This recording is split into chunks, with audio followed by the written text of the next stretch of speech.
Hola, soy Christopher y hoy les vamos a hablar sobre las ecuaciones de la línea de transmisión. Como ya sabemos, una línea de transmisión es el medio por el cual circula una onda electromagnética transversal. ¿Qué quiere decir que sea transversal? Es que los campos magnéticos y eléctricos circulan de una forma transversal a la dirección de propagación de la onda. Entonces, ¿cómo podríamos relacionar ecuaciones con el medio físico por el cual circula una onda electromagnética? Muy fácil. La mejor aproximación son las ecuaciones de Maxwell, pero hacer eso es muy complejo. Entonces nosotros sabemos que existe una relación entre el campo magnético y la intensidad de corriente, y entre el voltaje y el campo eléctrico. Y la relación es la siguiente. El voltaje va a ser igual a menos la integral del campo eléctrico en dl, y la corriente va a ser igual a la integral cerrada del campo magnético en dl. Dicho esto, podemos relacionar el voltaje y la corriente para así encontrar un modelo mucho más sencillo de trabajar y mucho más didáctico.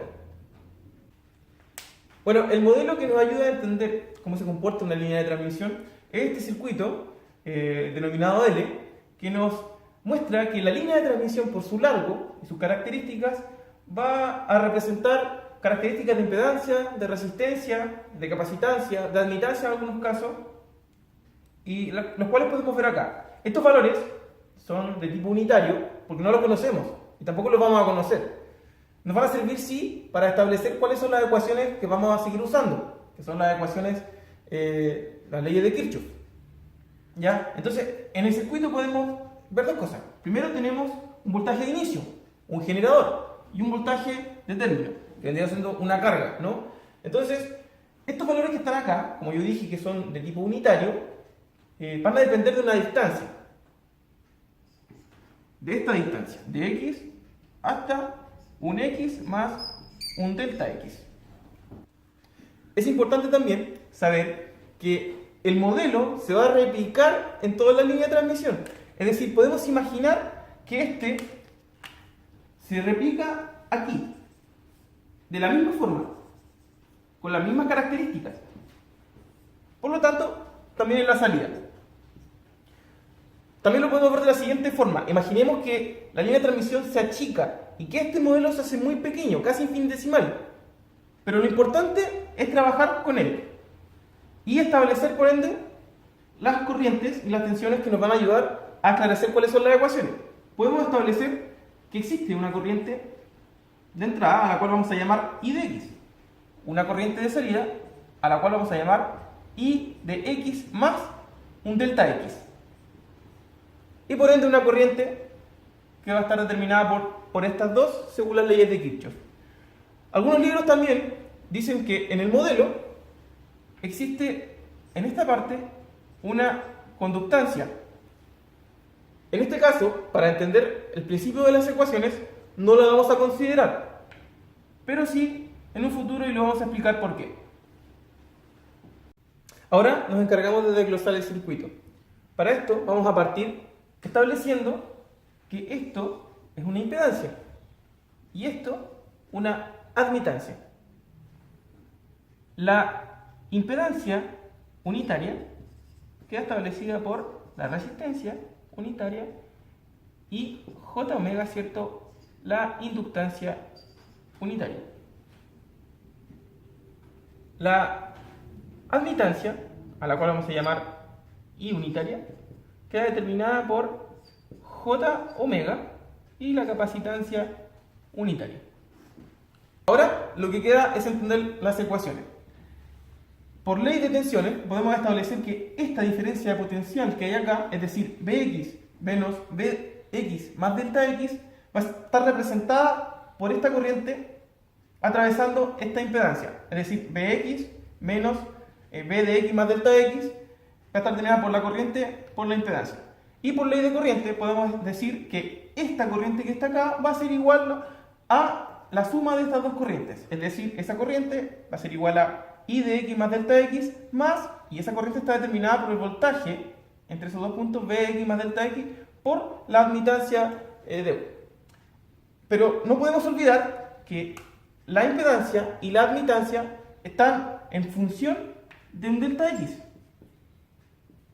Entonces ahora lo podemos representar de la siguiente forma. I de X por Z unitaria por un delta X y la admitancia de la misma forma. Bueno, no olvidemos que lo que buscamos obtener es el voltaje y la corriente en cualquier punto de la línea, dado que éstas relacionan el campo eléctrico y magnético respectivamente. Bueno, hasta aquí vamos bien, dado que tenemos dos ecuaciones que relacionan el voltaje y la corriente, pero esto está mezclado y así no nos sirve. Es por esto que vamos a acudir al capítulo 11.3 del SADICU, que nos explica claramente cómo desglosar estas ecuaciones.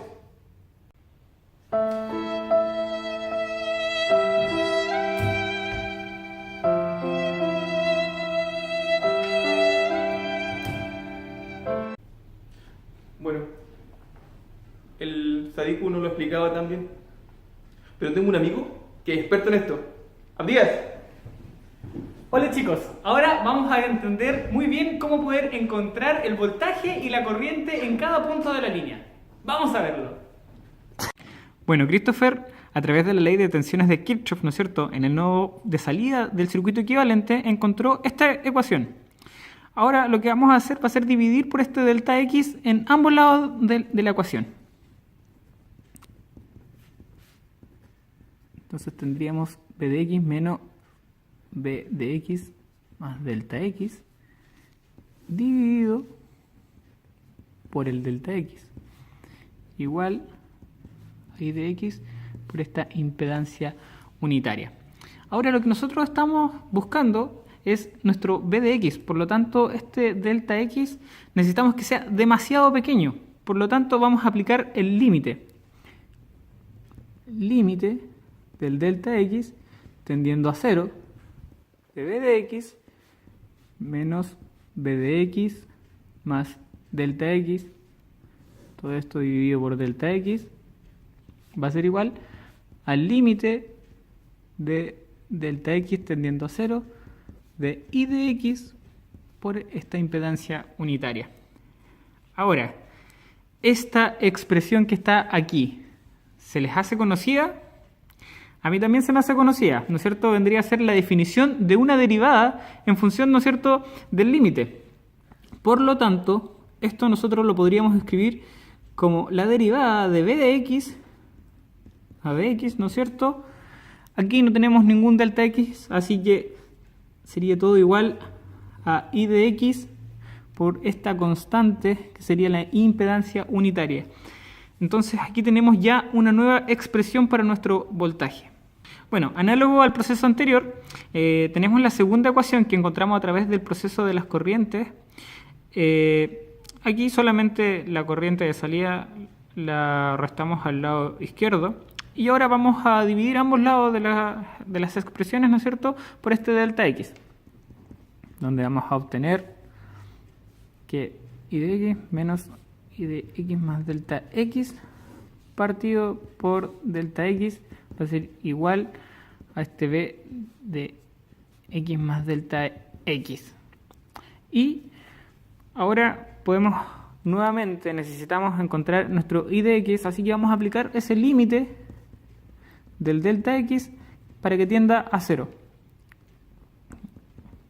Entonces tenemos el I de X y la corriente de salida dividido por este delta X, que va a ser igual al límite del delta X tendiendo a 0 por la admitancia unitaria por este voltaje de salida que teníamos. Y nuevamente nos encontramos con la definición de la derivada en función del límite, lo que va a ser igual, ¿no es cierto?, a la derivada de la corriente en X por delta X. Eso va a ser igual, ¿no es cierto?, a la admitancia unitaria y a este voltaje en X. Y aquí tenemos una nueva expresión, ¿no es cierto?, ahora para la corriente. Bueno, en resumen, estas son las dos ecuaciones que encontramos, ¿no es cierto?, la derivada del voltaje en función de la corriente y la derivada de la corriente en función de un voltaje. Ahora lo que deberíamos hacer es resolver este sistema de ecuaciones diferenciales. Pero antes vamos a aplicar la segunda derivada a estas dos expresiones. Por ende, tendríamos que la derivada segunda, ¿no es cierto?, del voltaje en X, por ese de X cuadrado, ¿no es cierto?, vendría a ser ahora la derivada de la corriente en X a de X por este Z unitario. Y análogo para la corriente vendría a ser la segunda derivada de la corriente de x cuadrado por la derivada de este voltaje de x, ¿cierto? Y esta constante. Nosotros sabemos de todas maneras que estos no son constantes, son números complejos y que estos voltajes vienen a ser fasores. Entonces ahora lo que nos queda es solamente jugar con estas ecuaciones. Tendríamos que la segunda derivada del voltaje de x cuadrado es igual a ¿qué? A la derivada de la corriente, que la tenemos aquí en la siguiente expresión que habíamos encontrado anteriormente. Entonces sería igual a voltaje en x por la admitancia unitaria y esa impedancia unitaria.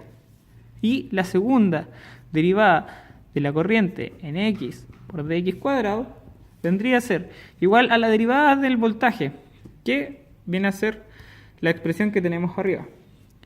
Sería la corriente en x por la impedancia unitaria y la admitancia unitaria. Entonces, ahora cada ecuación por sí sola está en función de una sola variable. La corriente está en función solamente de la corriente y el voltaje solamente en función, ¿no es cierto?, del voltaje y, bueno, de estos dos números complejos que vendrían a ser la admitancia y la impedancia. Bueno, a estas dos expresiones ahora les vamos a realizar una sustitución. Los vamos a sustituir por un gamma cuadrado. Entonces, bueno, simplificando solamente nos quedaría gamma cuadrado igual a esa impedancia unitaria y la admitancia unitaria. Y esto es lo que se conoce en los medios de transmisión como constante de propagación. Por lo tanto, nuestras ecuaciones anteriores vendrían a definirse como la segunda derivada, ¿no es cierto?, del voltaje de x cuadrado por la constante de propagación al cuadrado por el voltaje cuadrado. Y para la corriente, análogo, la segunda derivada, ¿no es cierto?, de la corriente en dx por dx cuadrado vendría a ser igual a la constante de propagación al cuadrado por la corriente en función de x. Ahora, ¿cómo se resuelven estas ecuaciones diferenciales? Vendrían a ser resueltas a través de los métodos de trigonometría hiperbólica. Para concluir, entonces, ¿cómo encontramos la solución? Eso se encuentra en cualquier libro de ecuaciones diferenciales. Entonces, nuestro voltaje en x ahora vendría a ser resuelto a través de una constante por el coseno hiperbólico de nuestra constante de propagación por x más una segunda constante por el seno hiperbólico de este gamma x. Y para la corriente vendría a ser lo mismo, un K3 por el coseno hiperbólico de gamma x más un K4 del seno hiperbólico de este gamma x. Ahora, ¿qué son esos senos y coseno hiperbólicos? Nosotros sabemos que el coseno hiperbólico, en este caso de gamma, vendría a ser de gamma x, vendría a ser la exponencial de gamma x menos la exponencial de menos gamma x dividido por 2 más. La razón de onda de voltaje de desplazamiento positivo a la onda de corriente en cualquier punto de la línea de transmisión es lo que nosotros llamamos impedancia característica. Esta impedancia, ¿no es cierto?, es análoga a la impedancia intrínseca del medio de propagación de la onda. Como podemos ver, esta depende de la permitividad, la permeabilidad, la frecuencia e incluso de la geometría de la línea. La ecuación que lo representa es la que se presenta en pantalla. Vendría a ser derivada desde el modelo en cuestión que ya hemos discutido anteriormente. Sería la raíz de la fracción entre la resistencia del modelo más J omega L dividido por la conductancia, ¿no es cierto?, de las corrientes de fuga más J omega C. En la ecuación inferior, ¿no es cierto?, nosotros tenemos un R0 que no debe confundirse con el R del modelo, ya que el R del modelo se mide en ohms por metros y este R solamente en ohms, ya que representa la parte real de este número complejo, y X0 vendría a representar la parte imaginaria. Un caso particular es el estudio de una línea ideal, donde la resistencia del modelo equivalente no disipe energía ni tampoco presenciemos corrientes de fuga. En la ecuación entonces eliminamos la componente resistiva y la conductancia. La frecuencia es la misma a lo largo de la línea, por lo tanto no presenciamos variaciones, esta se mantiene constante. Por ende, la impedancia característica queda solo en función de su parte real. En otras palabras, R y G son igual a 0, y la ecuación que rige es la raíz cuadrada de la inductancia dividido la capacitancia modelo del medio de transmisión.